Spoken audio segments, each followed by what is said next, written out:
सबसे अमीर लोगों की अगर बात की जाए तो ऐसे में इलॉन मस्क, जेफ बेजोस और बिल गेट्स जैसे नाम हमारे दिमाग में सबसे पहले आते हैं। लेकिन अगर आपको यह कहा जाए कि ये लोग तो सिर्फ दिखावे के अमीर हैं, मतलब कि इनका नाम सिर्फ उन अमीर लोगों में शामिल है जिनकी लिस्ट मौजूद है।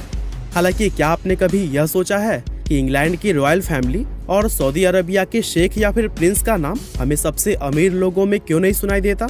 अगर आप भी इन सवाल का जवाब जानना चाहते हैं तो इस वीडियो को अंत तक जरूर देखिएगा। दोस्तों, यूं तो दुनिया में बहुत सारे अमीर देश मौजूद हैं, लेकिन पश्चिम एशिया में मौजूद कुवैत, सऊदी अरब और कतर जैसे देशों की अमीरी की बात ही कुछ अलग है। दरअसल इन देशों में आपको एक से बढ़कर एक बड़े बड़े रईस लोग देखने को मिल जाएंगे, जो दुनिया के सबसे अमीर कहलाए जाने वाले बिल गेट्स और जेफ बेजोस जैसे लोगों से भी कहीं ज्यादा लग्जरियस लाइफ जीते हैं। साथ ही इनके बारे में बहुत से लोग यह भी दावा करते हैं कि असल में ये जेफ बेजोस और इलॉन मस्क जैसे रईसों से भी कहीं ज्यादा अमीर हैं। लेकिन फिर मन में यह सवाल उठता है कि अगर यह लोग इतने ही अमीर हैं तो इनका नाम दुनिया के सबसे धनी लोगों की लिस्ट में क्यों नहीं शामिल किया जाता? और ऐसा नहीं है कि इन लोगों को लिस्ट के सिर्फ टॉप 5 या टॉप 10 में जगह नहीं दी जाती, बल्कि ये लोग लिस्ट में रहते ही नहीं हैं। और दोस्तों, ऐसा क्यों होता है? इस सवाल का जवाब पाने के लिए सबसे पहले तो हमें यह जानना पड़ेगा कि आखिर दुनिया भर के अमीर लोगों की यह लिस्ट बनाता कौन है। दरअसल फोर्ब्स, बिजनेस इनसाइडर और ब्लूमबर्ग जैसी दुनिया की कुछ गिनी चुनी फेमस बिजनेस मैगजीन्स इस लिस्ट को बनाने का काम करती है। अब यूं तो इन सभी मैगजीन्स के द्वारा जारी की जाने वाली यह लिस्ट लगभग एक तरह ही होती है, लेकिन फिर भी लोगों के द्वारा फोर्ब्स मैगजीन की लिस्ट को ही सबसे ज्यादा भरोसेमंद माना जाता है, क्योंकि लोगों के बीच फोर्ब्स की एक ऐसी इमेज बन चुकी है कि लोग इस मीडिया कंपनी की इंफॉर्मेशन पर ही सबसे ज्यादा भरोसा करते हैं।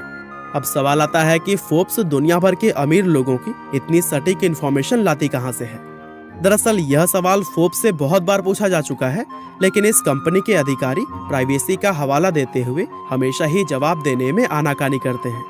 हालांकि 31 मार्च 2018 के दिन फोर्ब्स की टॉप एडिटर्स में से एक कैरी डोलन के द्वारा एक आर्टिकल पब्लिश किया गया था, और इस आर्टिकल में कैरी ने न सिर्फ यह बताया कि फोर्ब्स में लोगों की इंफॉर्मेशन किस तरह से हासिल किया जाता है, बल्कि साथ ही उन्होंने यह भी एक्सप्लेन किया कि फोर्ब्स में सऊदी के किसी प्रिंस या फिर दुनिया के किसी अन्य रॉयल फैमिली मेंबर्स को इस लिस्ट में शामिल क्यों नहीं किया जाता।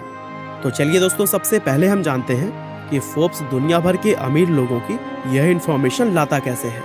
दरअसल कैरी बताती हैं कि दुनिया के कुछ बिलियनियर्स उनसे कोऑपरेट करते हैं और पूछने पर खुद ही अपनी सारी इंफॉर्मेशन सामने रख देते हैं।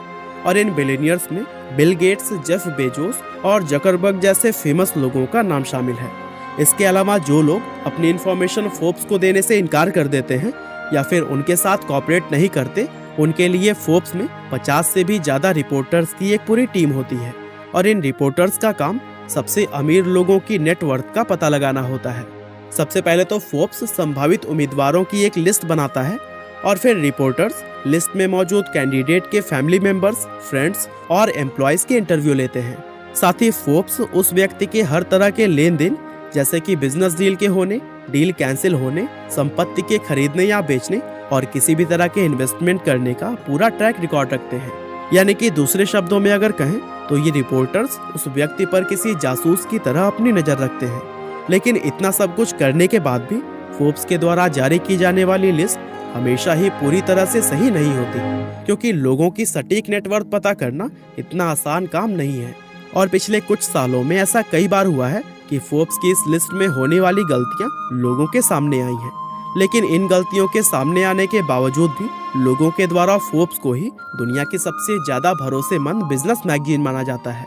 खैर चलिए दोस्तों, अब हम जानते हैं कि आखिर रॉयल फैमिली मेंबर्स और सऊदी अरबिया के प्रिंस व शेख को इस लिस्ट में शामिल क्यों नहीं किया जाता। अब सबसे पहले तो हम आपको यह बता दें कि फोर्ब्स के द्वारा जारी की जाने वाली दुनिया के सबसे अमीर लोगों की इस लिस्ट में सिर्फ ऐसे सेल्फ मेड लोगों को शामिल किया जाता है जिनकी नेटवर्थ $1 बिलियन से ज्यादा होती है। अब दोस्तों, जब मैं सेल्फ मेड की बात कर रहा हूँ तो शायद आपके मन में भी यह सवाल जरूर उठा होगा कि मुकेश अंबानी को इस लिस्ट में क्यों लिया जाता है, जबकि वो सेल्फ मेड तो है नहीं, क्योंकि वो तो अपने पिता के द्वारा शुरू किए हुए बिजनेस को संभाल रहे हैं। लेकिन हम आपको बता दें, फोर्ब्स जो है ना थोड़ा अलग तरह से काम करती है, और इस बात को हम एक एग्जाम्पल के जरिए समझते हैं।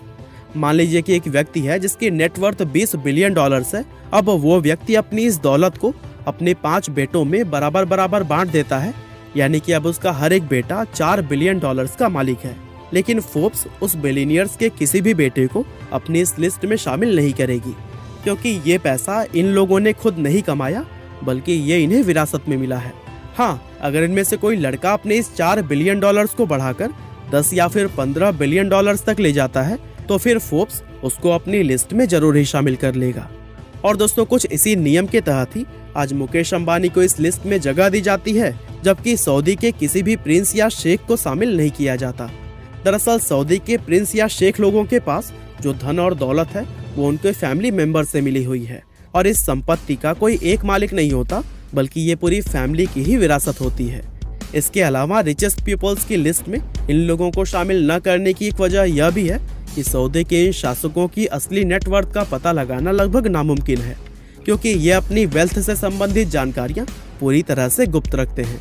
साल 2017 में सऊदी की रॉयल फैमिली के एक मेंबर अल वदीद बिन तलाल उल सऊद को फोर्ब्स की इस लिस्ट में $18 बिलियन की नेटवर्थ बताकर शामिल कर लिया गया था। लेकिन इस लिस्ट में पब्लिश किए जाने के बाद से अल वदीद ने बयान जारी करते हुए यह कहा कि फोर्ब्स ने जो अपनी लिस्ट में दिखाया है वह पूरी तरह से गलत है। उन्होंने कहा कि उनकी नेटवर्थ असल में इससे 10 गुना ज्यादा है। और फिर अल वदीद के इस बयान से फोर्ब्स की इमेज काफी ज्यादा खराब होने लगी। और दोस्तों, तभी से फोर्ब्स ने यह तय किया कि अब वो अपनी इस लिस्ट में पश्चिम एशिया के देशों में रहने वाले रॉयल फैमिली मेंबर्स को कभी भी शामिल नहीं करेंगे। और दोस्तों, यही मुख्य वजह है कि आज फोर्ब्स या फिर दुनिया की दूसरी किसी भी बिजनेस मैगजीन्स के द्वारा बनाई गई सबसे अमीर लोगों की लिस्ट में किसी भी शेख या फिर सऊदी के किसी प्रिंस का नाम देखने को नहीं मिलता है। अब यूँ तो आज के समय में हम इलॉन मस्क और जेफ बेजोस जैसे लोगों को दुनिया का सबसे अमीर इंसान मानते हैं, लेकिन क्या पता हकीकत में दुनिया का सबसे अमीर इंसान कोई और ही हो। वैसे आपको क्या लगता है, फोर्ब्स के लिस्ट में शामिल लोग ही सबसे अमीर हैं, या फिर सऊदी के शेख और दुनिया के कुछ रॉयल फैमिली जो उनसे आगे हो सकते हैं? हमें कमेंट करके बताना ना भूलिएगा। आपका बहुमूल्य समय देने के लिए बहुत बहुत धन्यवाद।